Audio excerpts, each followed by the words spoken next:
we're going to ask everybody who wanted to donate to Super Chats to please donate to Aidan Kearney's Defense Fund. Yeah, we're going to put it up. Take your Super Chats away from us. Take the money away from us. We're not reading it. Donate to Aidan Kearney's Defense Fund because we truly believe in him. We think he's getting a raw deal, and we are supporting him. And with that, Michael, I'll let you do the honors. Well, I think we'll just bring him on. It's not like we don't know this dude. Let me put you in the middle there where you should be. How you doing, Aidan? Good. How you doing? Doing well, sir. Thank you for having me. Hey, before we get into these, we want to find out where your cases are, what's happening. I know there's something coming up on the 7th of July. I wanted to look at and have you look at, because I'm sure you've seen it at least once or 100 times, the moment when you left the courthouse, and just before you, the moment that that our friend. I've watched that many times. Yeah, I want to watch it with you, and I want to back up a spot that I thought was most interesting.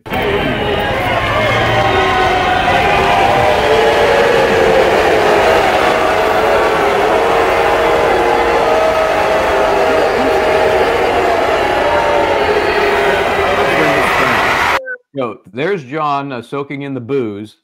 Mr. DePepe is soaking in the booze, but as he gets to the bottom of the stairs, the cheers come up, and watch what he does. He looks back. Yeah. He looks back to see. Wait a minute. What's going on? Maybe for a flash of a diluted moment, he thought the cheers were turning in his favor. But obviously no.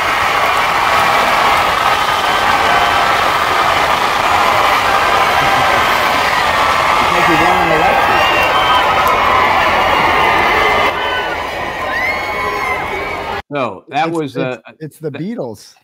They're back. The band is back. Yeah. So do your best to describe that moment for us.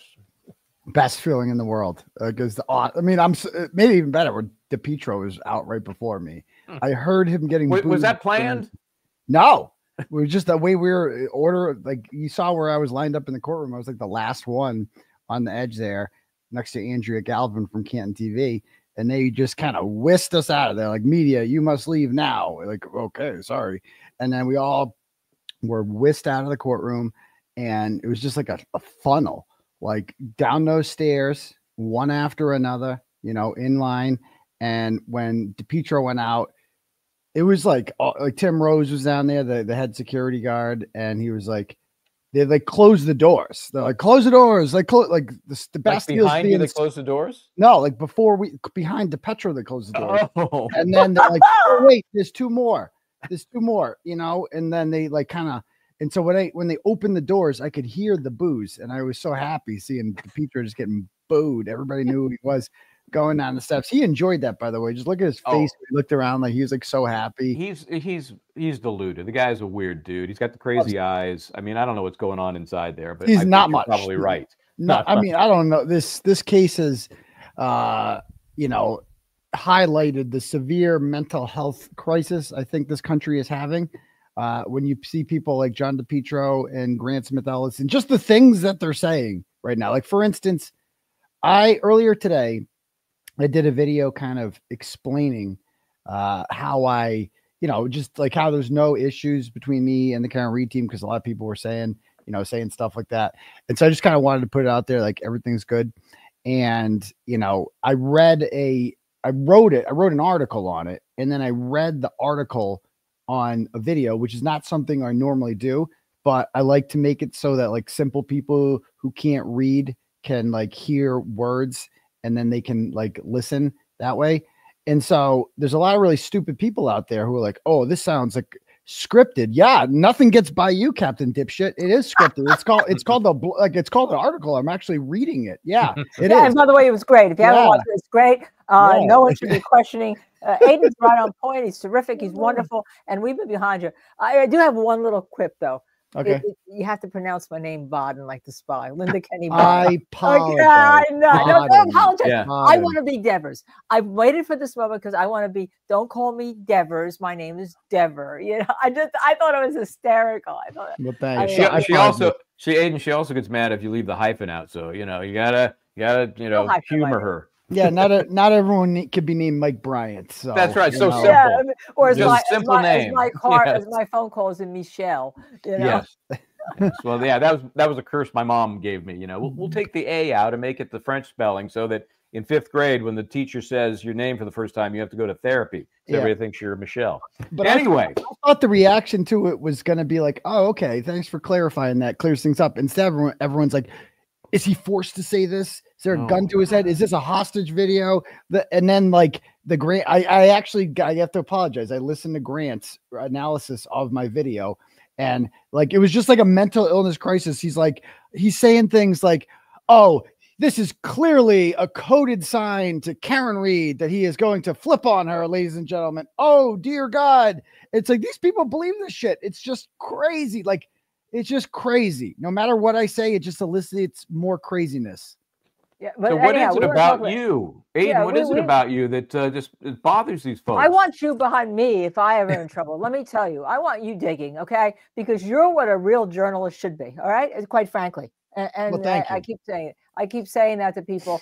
If you don't think Aidan's a journalist, go back and look at how journalists were when we had real journalists, okay? Especially investigative journalists. Yeah, so like I appreciate that, and it's what I love doing. I love like this was just another case for me. This was just another thing that came across my plate, and I took an interest in it. I knew it was a special story. I didn't think it would blow up this much, but you know, I've been doing stuff like this for years. Like once I get my teeth into something and I start, you know, going down that rabbit hole and researching, I don't stop until I find the answer, you know, and I don't publish something until I have something that's verifiable and sourced and all that good stuff. So I like to think I did that with this story. I got myself in trouble by doing that too well for the first time. But it was all worth it. When you heard, there were several things that happened during the trial that were like a direct result of my reporting, like the Katie McLaughlin stuff. Like I found all those pictures, of her with Caitlin Albert. The defense didn't know about that relationship prior to me discovering that. So like I found a whole bunch of stuff, like the Jennifer McCabe being at the Proctor's house on September 25th. They knew about Lucky Loughran, right? So the Lucky Loughran thing, they knew about Lucky.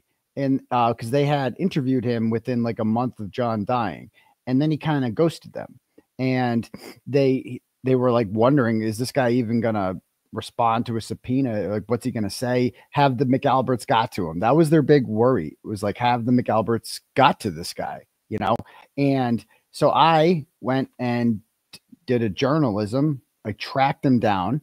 At first, Lucky was kind of like, I've published the message. He was kind of like, leave me alone. I don't want to talk to anyone anymore. And I'm like, is this guy, have they gotten to this guy? Like, what's going on with him? As I later learned, he was just upset because his wife had died like a month prior. He just didn't want to, you know what I mean? So it's like, I gave him space. Like I did go on my show, and this is what Hank was talking about with the witness intimidation. I did go on his show, and I forget what I said exactly. It was something to the extent of like, dude, Brian Albert's not going to hurt you. Like Brian Albert's, I neutered Brian Albert. Like he ain't the big bad wolf's gone now. You know what I mean? Like you got to do the right thing, and like Brian out. Like if I write about this, I'm going to write about it. And then Brian Albert's going to know that you were talking to Karen Reed's PI, and it's all going to come out anyway. Hank, of course, turns that into a threat because he's got nothing to work with. So that's what he was talking about in court when he said that. So I waited 2 more months. It didn't say a word to Lucky. And then I actually talked to like a cousin of his named Gina, and she made the connection with me, and him and I talked, and lo and behold, he told me everything. And here we are.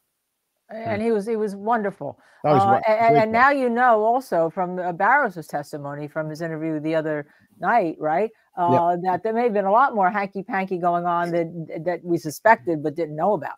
That's a huge deal if that's true, which I don't see why it wouldn't be true. I mean, he's a cop. It's like his word carries value, or at least it should, and he has no reason to lie. He's not attached to either party.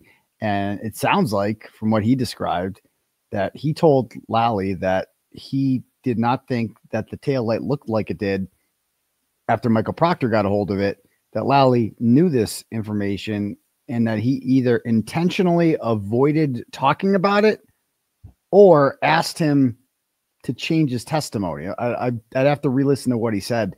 But either way, an ethical prosecutor like that, I mean, aren't they looking for truth? if the truth of the matter is that it didn't look like that in the Canton Police Sally report, why are you hiding that? Yeah, and it was related to that specific photo that was used in this trial to reinforce his testimony that no, it did not look like that when I saw it. Right. And yeah, if a prosecutor shows a witness that photo, are you sure? Do you want to think about that? And maybe you don't remember what it looked like. I mean, I think that was the intimation, right? Maybe you're not really remembering what it looked like. And you know what? I would have given Lally a pass in the past, but he sat there, Aidan, and I want to get your thoughts on this because this is what blew me up. He sat there when Hank Brennan showed John O'Keefe's shirt to the witness, to the defense witness, intimating that that was road rash holes on the back of John O'Keefe's shirt. And instead, it was cuttings by the lab that he had to, in my opinion, know.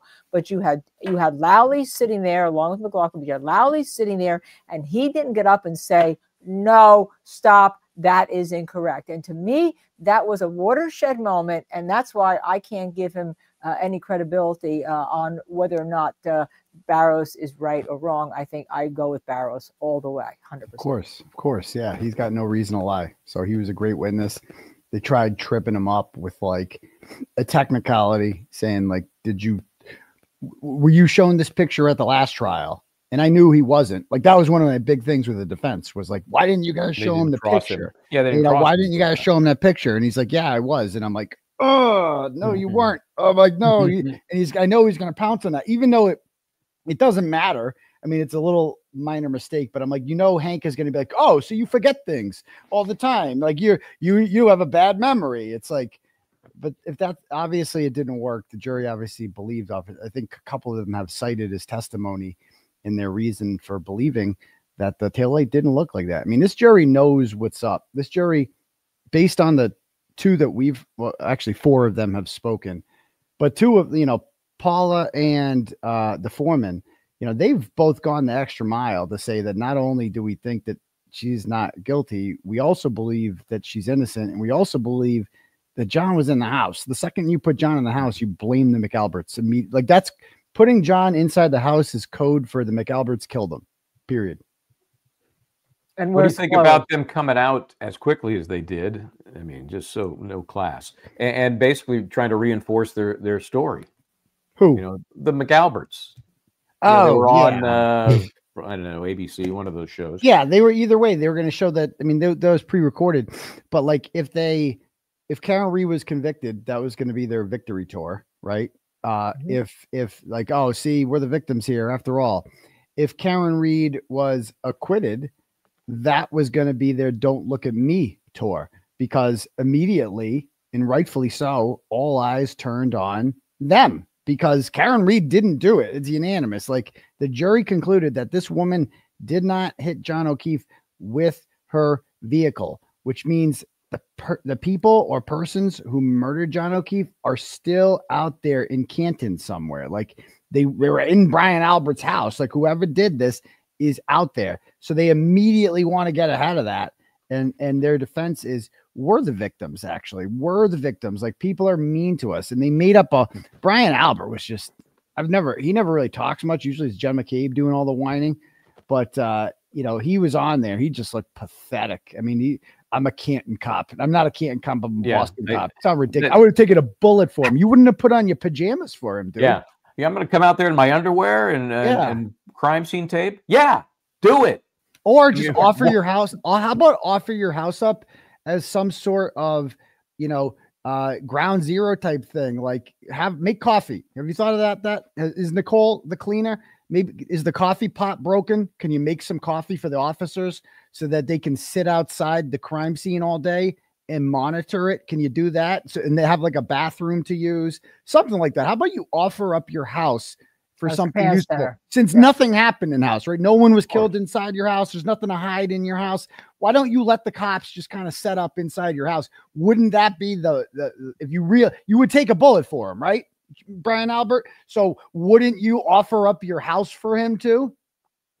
As a matter of fact, that's what Mike Easter had said. He said one of the first things, because, we've had him on twice, and he's going to be, by the way, you're going to love this, he's going to be on Monday on the show, and he's going to go through Jennifer McCabe's testimony at all. But so, yeah, it's brought a smile to all of our all of us here. By the way, I see that people are also still donating super chats. So please donate to Aidan's defense. We got the address up there for that. The address up there. I appreciate that. We feel very strongly about that. So thank you very much. Thank you all for I see it on the side, but thank you all. But please go there and donate it, because we're going to try to donate some of our time. And I know Michael Bryant's going to come up on your hearing on the 7th. All right, because we're not, you can't be left alone. You can't be left behind here. And that's not, we're not talking about interviews.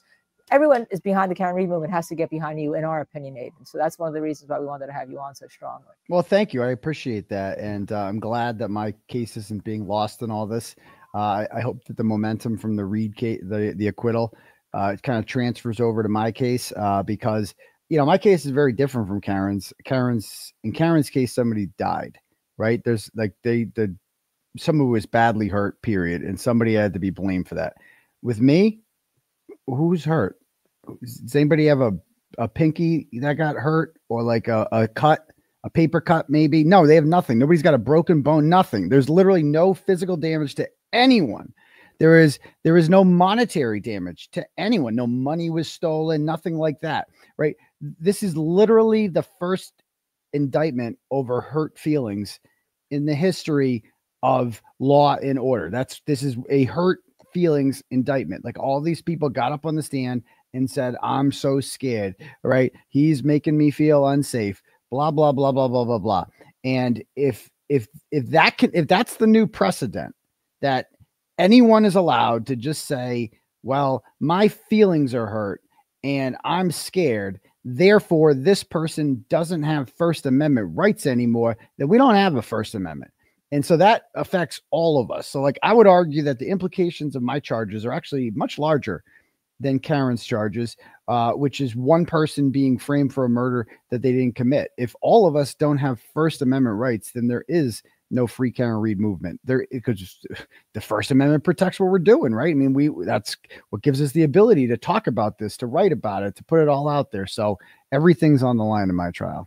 And Massachusetts is a little odd that way. First of all, the way they've written that statute allows for this hurt feelings angle, and they don't have a shield law there. So, the First Amendment rights are a little squishy there in Massachusetts anyway, Don't you think? Yeah. I mean, there is no reporter shield. I would argue that the contents of my phone should be protected, because people send me tips about stories in there. There's other cops who have sent me stuff about the state police, and their information is in there. And now, they're whistleblowers, right? So they're in danger of losing their jobs or being retaliated against, or, Brian Tully knowing that they spoke to me or gave them information about them. They're rats. That's what they're going to be called, So, like, but there's no reporter shield law to protect that. So it is what it is. And then these people have the audacity to act like we're the shady ones when we use the Signal app. Right? Because we want to protect ourselves from government intrusion. It's the most American thing you can do. Like Hank Brennan up there saying, why use the Signal app? Yeah. Because we don't want your grimy ass reading the messages, Hank, you weirdo. Why would anybody want you to read their messages? I mean, you're going to read, it's not like you're going to read them honestly. You're going to read them in bad faith. You're going to intentionally try to misinterpret things, cut things off, take things out of context, because that's what you do. But guess what? They've gone through my phones. We actually caught them. They denied going through my phones for a long time until we met Michelle Littlefield, the woman who worked at Stoughton District Court, who was fired. And when she was fired, they confronted her with Facebook messages from my cell phone extraction. Oh my gosh. Right? And a printout, and they gave it to her, and they say, see, we knew you were talking to Turtle Boy. It's like, that's how I found out they went through my phone, is because Michelle Littlefield was fired and came and she told me about it. So, and it was within days of them taking all my devices. So they've gone through, they took 6 phones from my house. The 2 that they took, they have I gave them the passwords because I had to call my mom for a ride. Like, that wasn't a smart move, but you're in a situation, you need a ride home. All right. So I had to call, and I didn't know my mom's phone number. Right. So I had to call her. And then there's 4 other phones that they can't get in that we've been like litigating for a while. And I don't even know why, to be honest. Like, I've told Tim Bradle this. I'm like, go ahead, go in. I don't care if you go into phones. The issue is I don't know the passwords, because the phones are like 10 years old. Like, I don't throw out my old phones. They just You mean you're not Brian Higgins or Mr. No, I don't put SIM cards in a dumpster in an army base. They just sit in and you know what I always would say? I'm like, oh, I'm going to put this on Facebook Marketplace any day now. It's like returning an Amazon package. It's like, oh yeah, like I have so many stuff around here. I'll return that to Amazon any day now. And I never do. Time's run out. Whatever, you know. I'll keep my old ones for like little monitors, and then become just little. That's all they do. I have a little TV monitor. But I don't get rid of my Mike Easter phones. said he's got a drawer full of his phones. He just throws them in a drawer. He keeps them all the time. So it's like, so they have those, and I'm like, good luck. If you get into my phone, can you please take Peyton Manning out of my fantasy football lineup? That's all I ask. It's like the phone's like 8 years old. What are you gonna do with that? Like, there's nothing in there. What do you do with my Jets over here? What do you do with my Jets? Don't get me started. That's an easy target, the Jets. These, I'm guessing these are iPhones, right? These are iPhones that they can't get into. Yeah, I don't even know if they're mine. Like I lived with my ex-wife at the time. They took every phone they could find. They don't know whose is mine, whose is hers. I think they took one of my kids' iPads. They just took everything every electronic device in the house. They just took, and now they can't get into them because I don't know the passwords. They're old. They're acting like, well, I'm like hiding something in there. I'm like, no, dude, I don't give a shit. You go through those. First of all, the search warrant only covers data from April of 2023 till October of 2023. Those phones have been out of commission long before 2023. So there's nothing in there that's even usable if you get into them. So good. Like, I'm not hiding anything. I'd like to speed this process up. I don't care if you go through those phones. Yeah. Like, this is how pathetic you are, because you have my two most recent phones, right? And there's nothing incriminating them. They have all my messages with David Yannetti, Alan Jackson, and Karen Reed. They got them all, because Karen Reed and I would talk on text sometimes, right? The Signal ones they can't get because they're encrypted. But the regular text messages, they've put a couple of them in footnotes, Cosgrove did, and they're like not nefarious at all. Like, they're just like us. I went through and I read all my messages with Karen Reed from my cell phone extraction that they finally give back to me. And it's like 90% of the time we're talking about the Canton Board of Selectmen meetings, because that was when like people were going down there and like roasting Chris Albert and, you know, all the middle-aged white women of Canton are down there, Rita Lombardi and everything, just giving it to them in the public statements every week. And we would just send the videos back and forth and laugh about it. Like, that's 90% of our messages. Like, oh my God, look at this. This is crazy. Yeah, I don't want something to get lost here for people that are watching.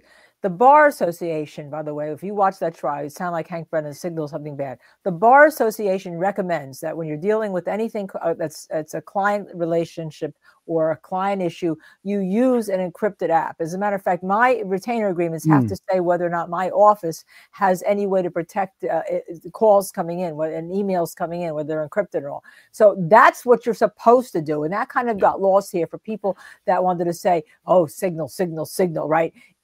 You have to do it as a lawyer, or you're going to be sued if one of those secrets gets out. And this got, Signal got kind of a bad rap, but guess what? WhatsApp is also encrypted. And many more people use WhatsApp every day than Signal, but Signal just got kind of a bad, rep. So is Facebook.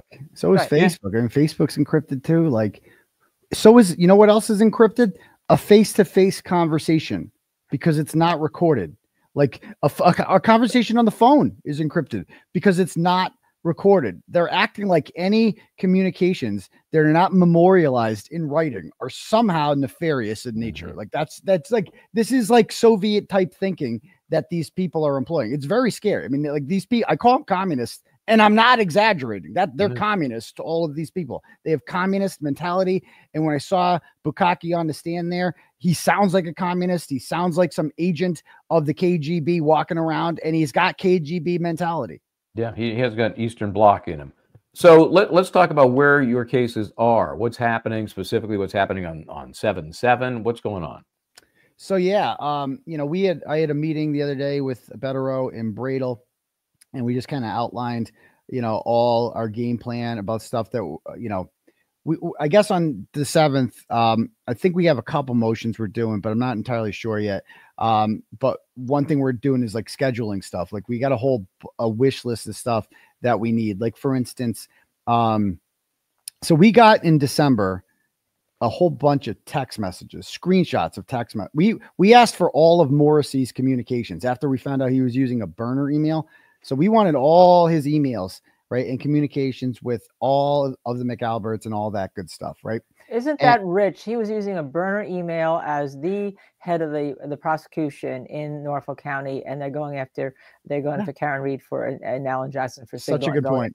Such a good point. The district attorney himself is using a burner email to hide himself, but we're the shady ones, right? We're private citizens doing that. He's the government doing that. The government is hiding its communications, right? Biggest, most powerful law enforcement official in the whole county.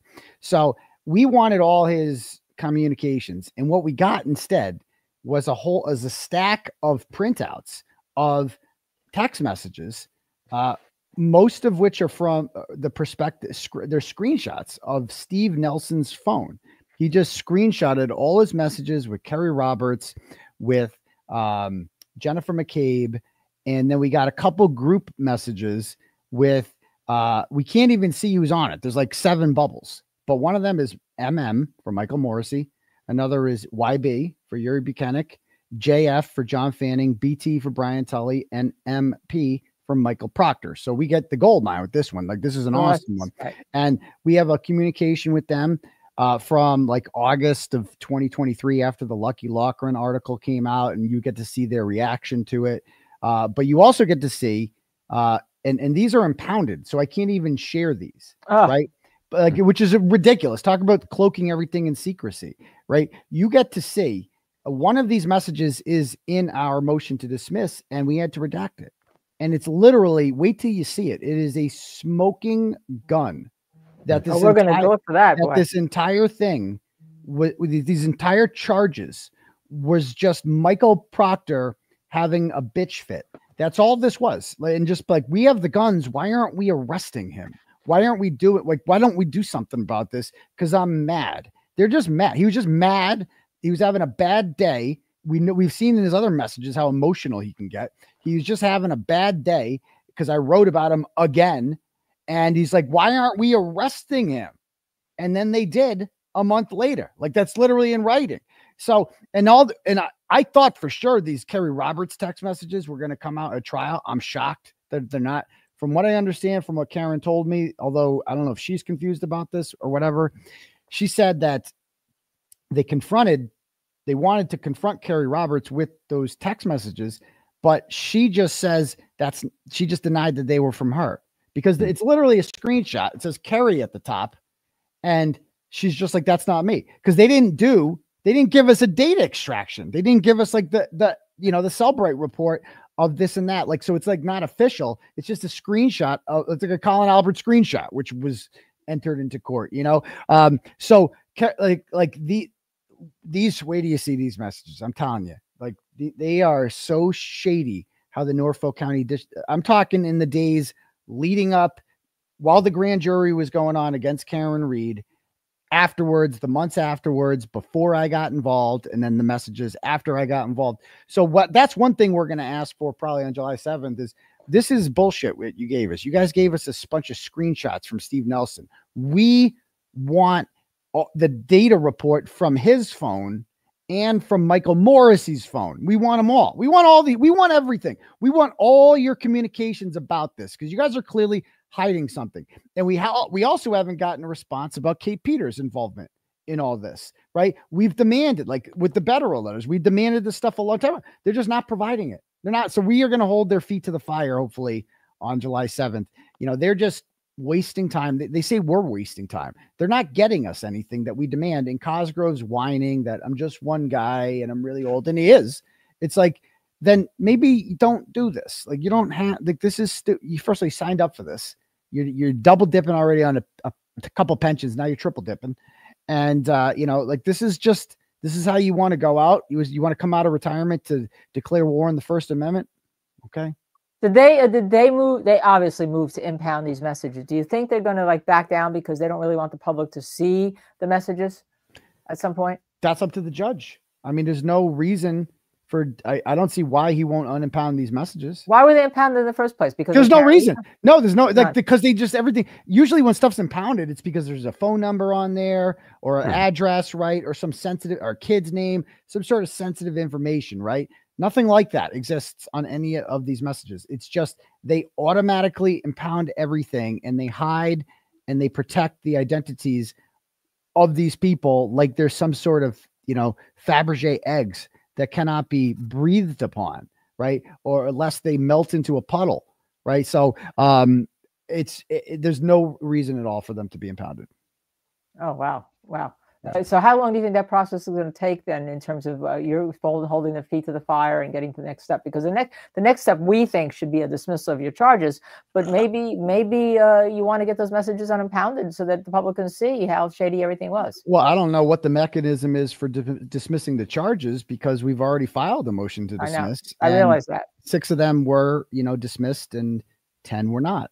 So the next logical step then would be trial, right? I mean, we're out of ways to prevent that from, unless, I mean, we'll see what happens, maybe they lose their lust for this because of this acquittal. I mean, who knows what happens? Maybe they're like, really, are we really doing this? Like, do you guys really want to do this again? Do you really want to call all these people back and be witnesses and do this whole dog and pony show? This is stupid. Why don't we just agree on something here and get the fuck out of here? This is stupid. Yeah. That takes somebody reasonable. I'm not sure there's anybody involved that's reasonable. So do you think Karen Read's acquittal helped you or hurt you? I think overall helped.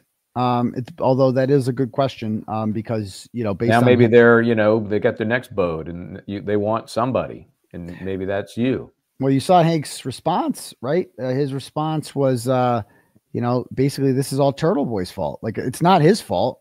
He didn't do anything. It's not Judd Welch's fault. It's not, the great witnesses who proved that Karen Read didn't kill him. It's not their fault. It's actually Turtle Boy's fault. Everything was Turtle Boy's fault. Like, somehow I intimidated Dr. La Posada into saying that John wasn't hit by a car. I guess that's my fault. I guess it's my fault that he chose not to call any of his witnesses, right? All these people who claim John was never inside the house. He didn't call any of them. Why? His case would have been a lot stronger if he had 7 or 8 more people who would have said that John never came in the house, but he didn't call them. He didn't call any of them because he knew they were bad witnesses, and he knew that the jury wasn't going to buy it, and he didn't want to turn this into a circus again. And that backfired. All right. So I want you all to continue to donate to Aidan. We were getting some responses here. I just want to tell you that people are setting up to donate to your Cash App. They are stepping up for you here, Aidan. Every little bit helps, is the way we feel about it. And we thank everybody because, you really are, we truly believe. That's why we hoped Aidan would come on and hopefully tell everybody what's going on. And also because he is a hero of the story. Oh, yeah, and I think a lot of people, as they identified with Karen Read as, but for the grace of God, there go I. They see you in that same role. If they're going to skewer you and try and take away your rights, who's next? And I watched those select board meetings, hoping it's an SNL skit, because they are outrageous in the select person's disregard for the public. They give them that. Here we have 15 minutes, no more than 3 minutes per person. So I'm no math major, but that's 5 people that get to say their thing, right? Mm-hmm. And they don't get to ask any questions. No questions. You just get up there and vent while the board just sits there and doodles. And who wasn't at the board meeting 2 nights ago? Chicken Parm Charlie. Crazy. Show. That's Chris Albert, right? That's Chris Albert. It was a show for that. So yeah. So.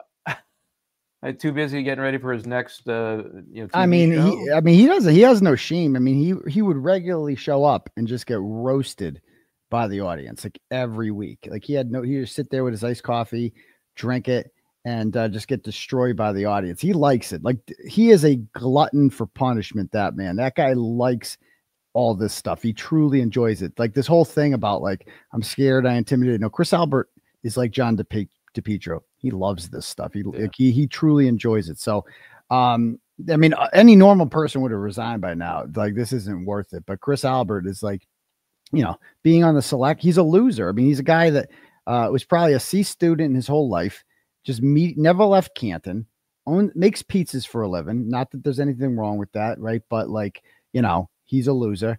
And, he's the definition of a townie, right? And he's not an intelligent guy.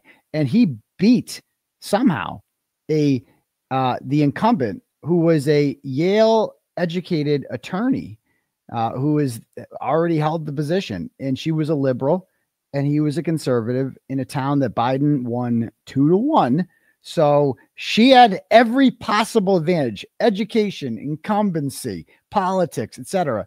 But she didn't have the last name Albert. And that shows how powerful the Albert name is in that town. It's literally like people were so scared of the Alberts before I got involved in this. Like nobody wanted to talk. Nobody wanted to get involved.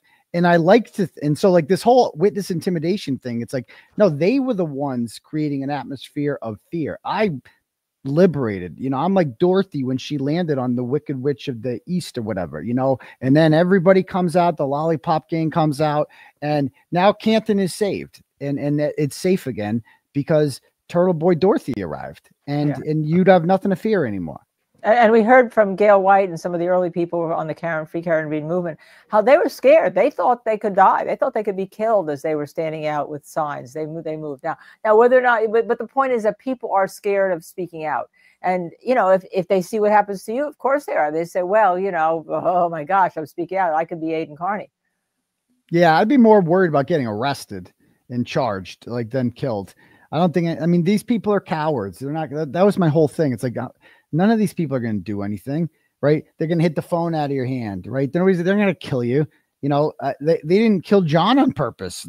John was an accident. Like John was a freak thing, a fight that went wrong and he landed the wrong way. And then they have no morals or ethics. So they were just like, how can we save ourselves? Like, how can we blame this on someone else? So, there was two more people this week have been charged with witness intimidation. Eric D. I don't know how to say Eric's last name. He's like a regular with the boots on the ground people. He was holding a sign, I guess, that said, "I love Canton," outside of Chris Albert's pizza shop. And then our friend Rich Schiffer, again, the Rubber Ducky kingpin, he was holding a sign that said, I think, "Resign Chris Albert." No one was holding a sign related to John O'Keefe or Karen Read. They were holding signs related to town politics, right? And their residents, at least, I don't think Schiffer is, but Eric's a resident of Canton. Like, you have the right to protest public officials, and now they got to deal with the potential felony charge. Unbelievable. I don't think that's really been widespread in terms of one of the supporters of showed up the other night at the select board with a sign, probably the sign. It said, there was a heart Canton. I think that's Eric. This was a woman. Oh, it's a woman. Okay. Yeah, this was a woman. But I think, from that same, group, I'm guessing.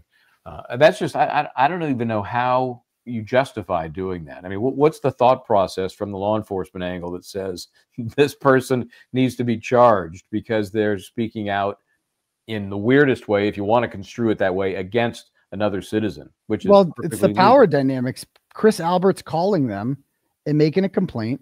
And Chris Albert is their boss. He's on the board of selectmen. He allocates the budget. He hires the police chief. He's in charge of promotions. Like, he is in charge of the police. It's just, so that's the power imbalance, is he uses the police department, which his brother works for, as his own personal security system. And anyone who bothers him and annoys him, he pretends to be scared of, and he pretends to be intimidated by. And he cites this statute that he uses as a toy and that the government has enabled him to do. And he just has anyone he wants charged. They didn't learn with the Canton 9. They tried charging them. Canton 9 won, right? They didn't learn with Rich Schiffer. They spent 6 months doing surveillance and jumping in dumpsters and filing subpoenas and getting search warrants for his devices and his text stream data and all this stuff and all this work. And it was dismissed on the first day. It's like they haven't learned their lesson. And Buchanan, with all of his going around trying to charge all these little old ladies with witness intimidation, everything has been thrown out, yet they still try. It's like, what?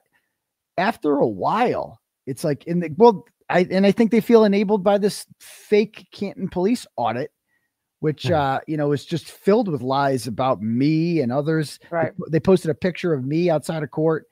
It says, you know, a social media blogger confronts Helena Rafferty. She like stared me down. I'm like standing at the bottom of the stairs like I always do, and she was happened to be there today. She's staring me down, whatever. So it was fake. They know that nothing's not gonna happen to them, and so they just keep going ahead like nothing. Well, I'm not going to give them a pass. Okay, fine. They're worried about losing their job because Brian Albert might say bad things, or so what? Have some balls, cops. Say no. Say no. Follow the law. I know they don't. Why don't they? Suck it up. Hold on. Another job. Let's got to make sure this isn't better. Hold on. Hey, is this Mark? Hey, I'm on the Mike Bryant show and Linda Kenny Baden. Can I call you right back? Okay. All right, bye. 10 minutes. You can get back to Mark. 10 minutes. Yeah. I do have a question. I have a question totally unrelated to anything. The prosecutor, the special prosecutor. Why the F did Hank Brennan take this? Does he want to be a judge? Because really, I mean, you think representing Whitey Bulger was bad. This is really bad if you want to have any name for your kids to be proud of, in my opinion. Why did Cosgrove? No, Hank Brennan. Oh, why did Hank Brennan take? Oh, that special prosecutor. That one. Because he wanted to become district attorney. That was my theory. He lives in Dover, which is in Norfolk County, and he was thinking that like he's pals with Morrissey, he's pals with the Krauskis, they're like his advisors, and they're like, just see, you're Hank, you're like super lawyer, like if anyone could do this, it's you. You can do this. You can convict her. You can get justice for John O'Keefe, and then you can use that to run for district attorney in 2026. That's why I think he did it. Interesting. How about Cosgrove? That didn't work out. Yeah. Cosgrove did it because they couldn't find anyone else. I mean, Mello was like their 100th choice. And then he was a disaster. And then he got sick. And so he's not around. And then they needed someone. And they're like, well, we can't find like a real lawyer to do this. So why don't we call this boomer judge out of retirement? And, you know, maybe he can whip something up here. I mean, do you really think, I mean, how many ADAs, whatever they call them are there in their office? 40, 50 in the county? Yeah, I think it was like 70 someone said. It's a lot. So they can't possibly use any of those people? I mean, yeah, some are going to be too immature or inexperienced. I get that. You still got to have 30 or 40 that are qualified. Yeah, you'd think so. I don't get that. I don't get it. Yeah. All right, so everyone donate to Aidan's Defense Fund. We have it up there. I see those. I see our super chats are doing that. Instead of you know, super chatting us, please donate to Aidan's Defense Fund, because it's really unfair when you're on the other side of a prosecution that is really bullshit. Okay, and that's a legal term for those of you who don't know. All right, so please donate to that. So, Karen, have you talked to her since the verdict? Yeah, I've talked to her a few times. You know, obviously, how's she doing? How's she feeling? You know, I would say not that good, to be honest with you. I just saw from the sound. I think she's having a tough time with it mentally. I think she underestimated the mental effect that all of this will have on her. Because I've been down that road, and even after you're acquitted and after you're free, like you're forever traumatized by it. So I think she kind of underestimated what it would be like afterwards. You know, it's like a soldier returning home. You know, it's just like you're happy to be home, of course, but now it's like you need help, you need therapy. So is she getting some help? Do you know? No, I have no idea. I didn't go that far with her, but I hope she does. You know, we all do. Right. So you know, and I think she just needs time to breathe. I think so. I haven't talked to her that much. I talked to her yesterday, briefly. She is following this stuff, you know, a little bit, but you know, she said she's going to try to get there on July 7th. Because I think that would be a really powerful statement if any of the Reed family were in court on July 7th. You know, if they can't make it, I understand as well, but you know, that would be cool. Yeah. Well, you got to imagine 3 years she's been, you know, adrenaline rush day after day after day. You know, it's like being in war, you know, and then she's now been returned, or prison even. You know, she's now you still have to worry about Morrissey. Society. Right. You still have to worry about Morrissey because you can't trust these people as to what they may try to do. I mean, that's my view. Especially when you're on probation. You know, although Mark DeSignore, who's an expert in this, probably the leading in Massachusetts, said if they'll transfer her, they'll give you a phone, and if she wants to go to, like, for instance, Rhode Island, they'll just transfer it by a phone, reporting to Rhode Island and all, because and he's the one who called that day that it doesn't matter, don't you worry, she's not getting anything but probation. She ain't not. So, and he called it right on that. So, I mean, that's the one thing that, get out of Dodge. But why should she have to get out of Dodge? But she, if she wants to, they'll just transfer it by phone. Yeah. Were you surprised that, Brennan's, well, we know what Brennan is, but he didn't press that issue when the conviction on the OUI came through? He said, he went with basic, whatever the judge normally would do, let's do that. But didn't that surprise you? Would that he did it surprise you when he said, whatever the normal minimum is, let's do that? No, because he's a coward. He didn't do that because he was a nice guy. He did that because he's a coward who doesn't want to show his face in that courtroom ever again, and I don't blame him. Well, he certainly showed his face with a statement that was totally inappropriate, totally outrageous. Yeah, quite frankly, because he gets to make that on paper. He's a loser. He's a loser. He would never face the cameras again. He didn't have to face the cameras on the way out. He snuck out like a coward, the little snake that he is. And he doesn't want to face people that are going to go in there and they're going to ask him questions. They're going to boo him. They're going to laugh at him. They're going to mock at him, as they should, because he is a joke. And I hope his career never recovers as a result of this. So they knew before the verdict, they knew that they had to get him out of there, and the whole prosecution team, because they had those squad cars, queued up right at the curb. Yep. So no matter what the verdict was, that was before the verdict, they put them in place. Yep. So no matter what the verdict, they had to get him out of there. It was like to protect him. Where's the like he needed bulletproof glass or something. They were really concerned about him, I guess. Yeah, run, Spanky, run. Yeah. Well, Ashley has this question, and I think it's related to the fact that when we saw your hearing and there was the court, and Brennan was on the screen when you were in court at the hearing during Karen's trial. We saw his face on the screen.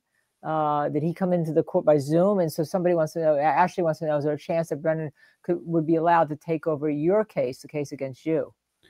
Wouldn't surprise him if he tries, but at this point, I mean, we'll handle it then. I would think that there's going to be some sort of conflict there, considering all the horrible things that I've said about him.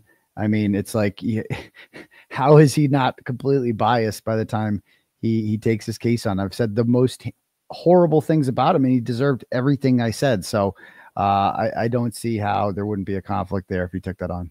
Yeah. And we had a show last night on Sandra Birchmore. Any indication that you'd be covering that?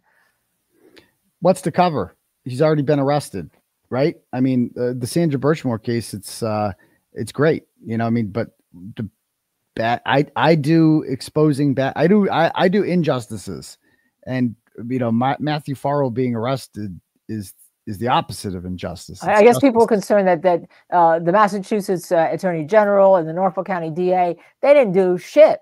And there are other culpable that too. parties. Yeah, and they're not going to do shit. It's like, and we could complain about that till we're blue in the face, but elections have consequences. This is why we have elections. So we got to vote them out next year. Yeah. Yeah. Okay, let me before we kick you loose, let me share this with you, and I want to get your reaction. I know you've seen it, but others may be surprised at this. Let me see if I can find it here. Hold on just a second. I've lost my notes. Yeah, if I could just get 1 minute, and I got to be out in a minute because I got to call Betterill before I go in this other one. Yep. He's probably going to yell at me for something. We'll kick you loose then. I want to ask you just about the Rachel Rollins comment that she. Oh yeah. She lauded you. Tell us who she is, and you had a little history with her. I need more than a minute for that, but okay.